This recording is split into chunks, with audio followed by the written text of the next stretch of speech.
Hey guys, Veebat here with another V-Plays, and I know that Flight Night Friday we flew this aircraft and it was the highlighted, one of the two highlighted flights of that night, but we didn't actually do a review of it or a re-review, and the reason we're doing this is that 0 Hour is still out till July 1st, I believe, offering this aircraft with the current paint scheme you see now.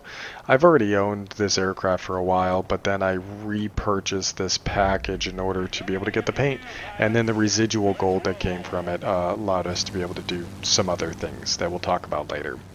So, as you all know, I usually do the voiceover after the battle, so this is not going to be as reactionary as it will be in the post-battle results, so we'll get to hear Excited V in a minute. But this is a perfect map for us. I was struggling to find a good match to show you guys. I mean, I was having fine ones, like a 9,000 here, 11,000 there, but I just didn't feel like it was really showcasing the potential of this airframe. But guys, this is kind of an overpowered plane with 230s on a zero platform. Look at this turn, and then watch that health just chunk away with those big 30s. I feel so cheap. Anyways, it's definitely a solid platform and able to knock out enemies left, right, center. We got an enemy MiG here, MiG-3 in a specialist. This is an altitude fighter for all intents and purposes, but he's decent maneuverability and has good speed, but we don't really need speed here. What we're doing is we're going to lock in this zone. Oh, you saw the big hit from those cannons, made contact. We end up There's a lot of allies here. We got a Bristol on our team, Grumpy Owl, who's flying. Whoa, every time I turn, he seems to be right there. We're kind of always going after the same target. I'm also not afraid to go into head-ons. Did you see how much damage we put into that Spitfire? We turned out once he started making contact because I don't want to get lit on fire, which is what Zeros do, is get lit on fire. And then I let the Bristol kind of grab that one. I'm interested in the win, right? So that's what we're here for. But again, big hits, lots of damage very quickly. So, whoa, hey, lots of people. Whoa, and another one. Okay, duck.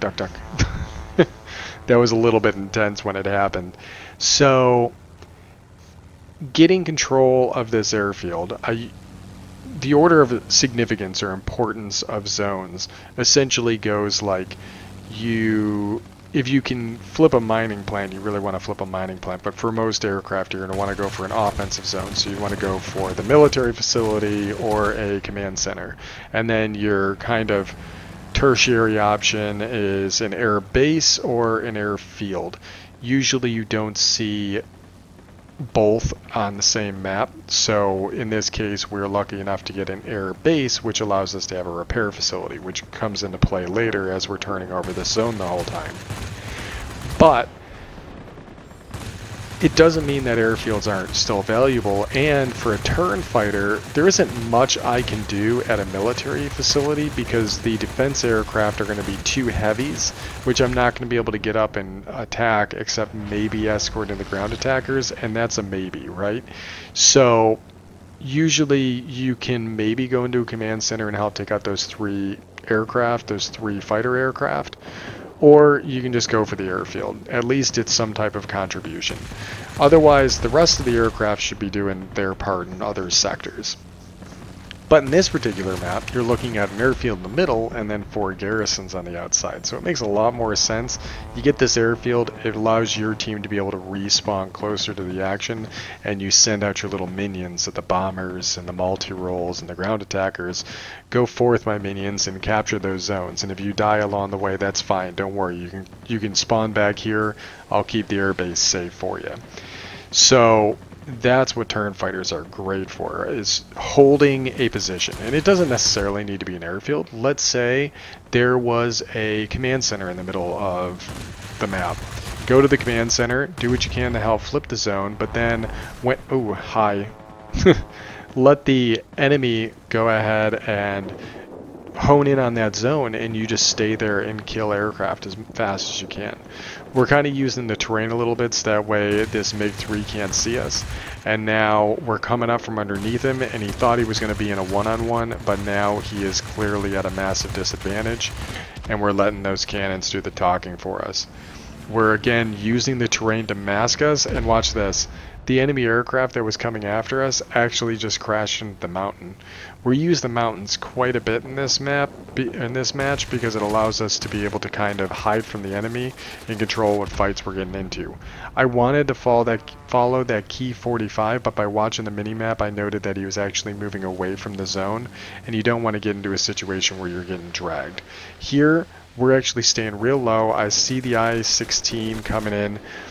We took a bit of damage there, more than I would have liked, but we let him go ahead and overshoot us, and we used our really good turn capability to get him behind him, and we had lit him on fire, and then the 30s managed to finish him off. There's that key 45 yet again. We're letting those big 30s make contact, and if you let us get close and you give us an opportunity to fire those guns off at you, even a heavy is going to have a tough time getting away from this airframe just because of the burst damage that can come out of it. We just got all of our health back, which is what I was referring to earlier. It's always nice to have an airbase because then you can essentially stay here and continue to defend. Because unlike a lot of other aircraft where you're like, I'm going to let my passive regen bring my health back up to an acceptable level, on a 0, it's such a low hit point pool that you're practically dead at this point. You're just hoping nobody sneezes on you.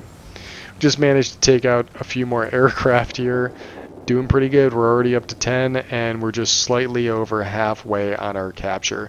I actually don't want my team to go and get that other garrison, or at the very least I want the enemy to flip another garrison, and that'll give us some safety.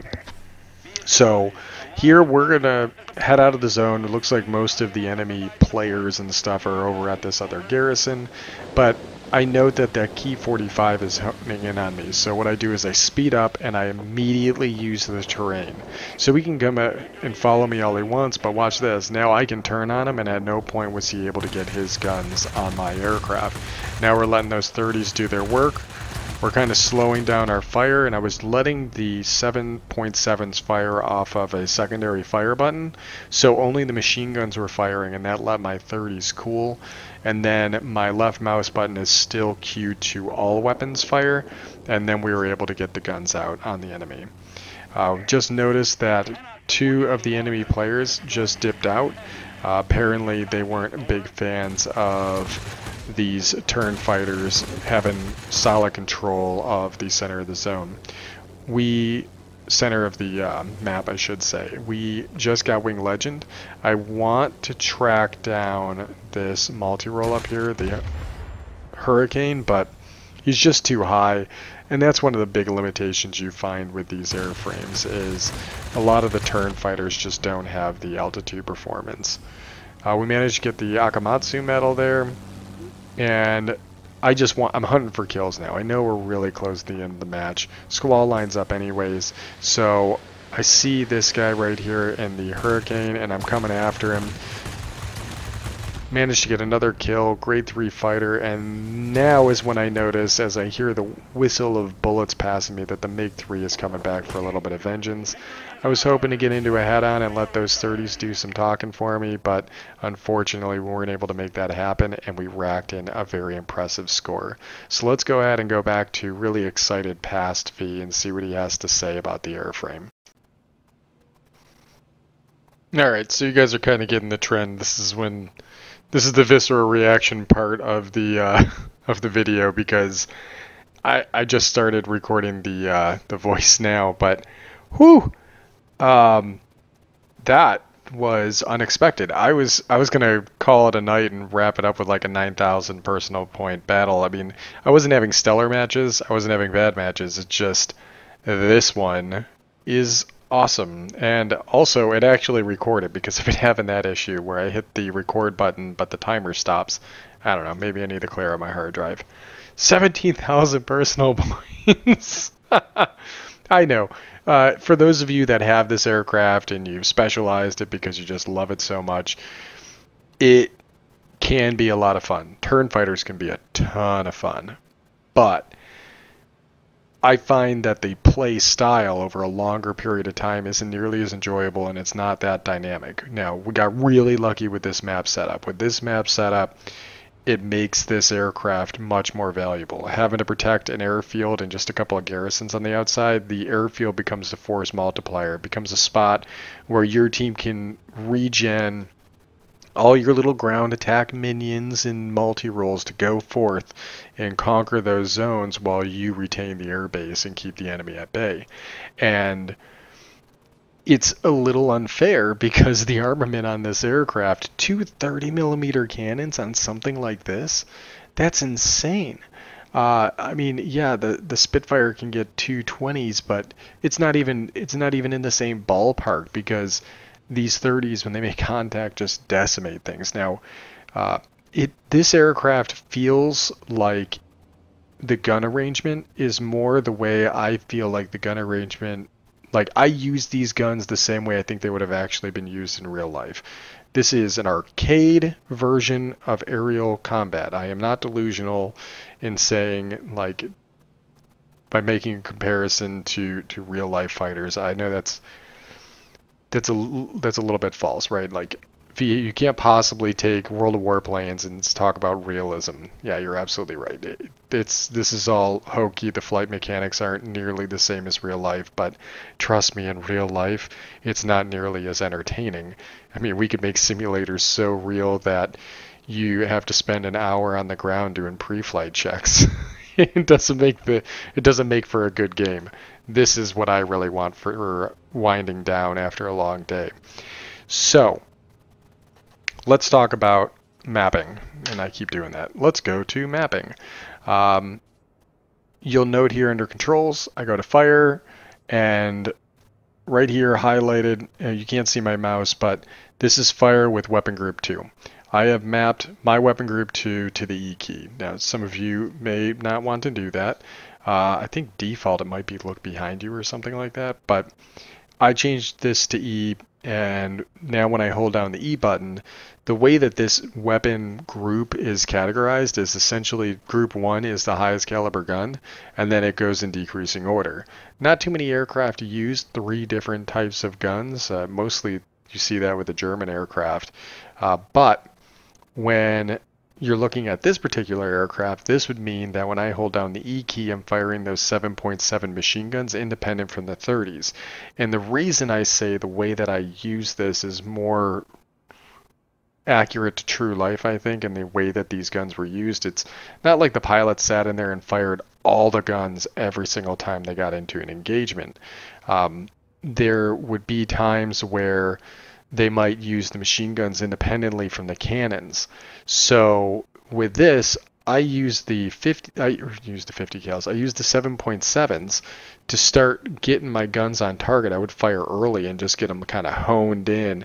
And once I started getting satisfactory hit markers and the aircraft kind of straightened out, or I was close enough, or the aircraft slowed down in its departure across my field of view, then I went ahead and I hit my left mouse button, which then is my fire all weapons button, which essentially adds the 30 to the already firing 7.7s, but also allows me to be able to control the overheat.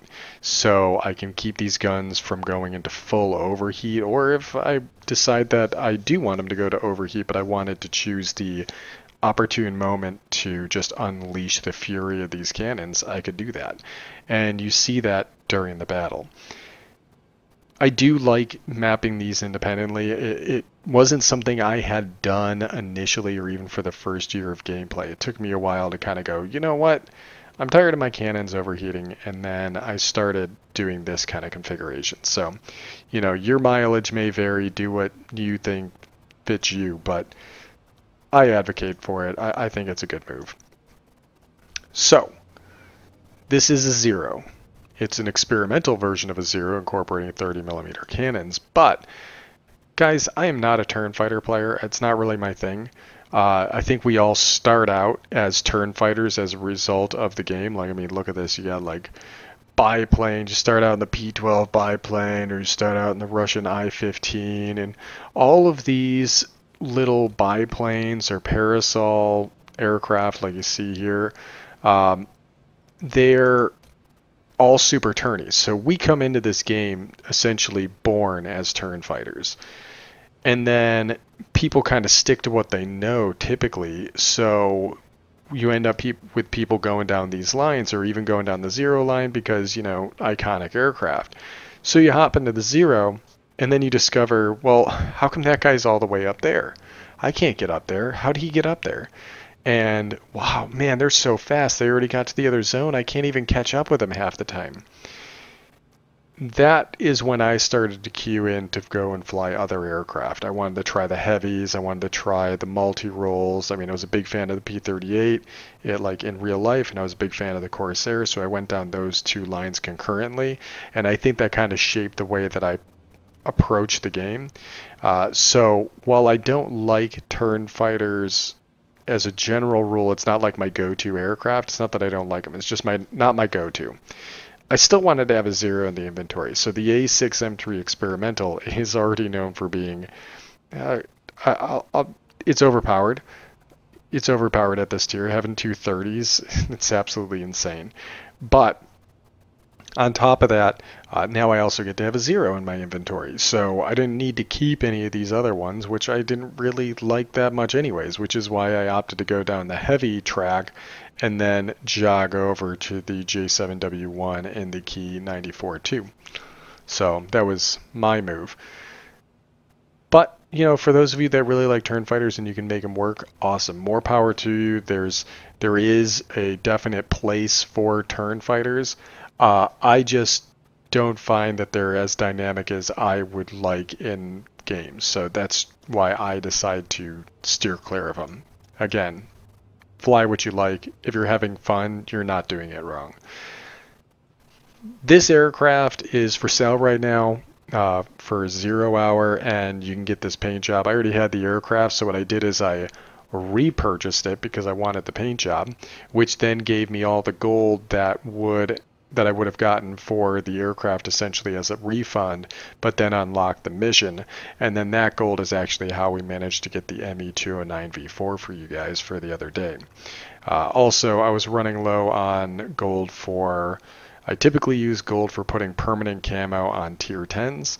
That's a hint that there might be something else coming down the line here, but that's another reason I kind of made this purchase. But I think it looks pretty cool. I mean, the whole ninja theme here, it's almost kind of like a little bit cartoonish, but yeah, it's a solid plane, absolutely solid plane. And those that have commented on this airframe before absolutely love it, and it is very strong. So anyways, I think I've blathered on long enough. Hope you guys enjoy the video, and as always, I will catch you on the next one.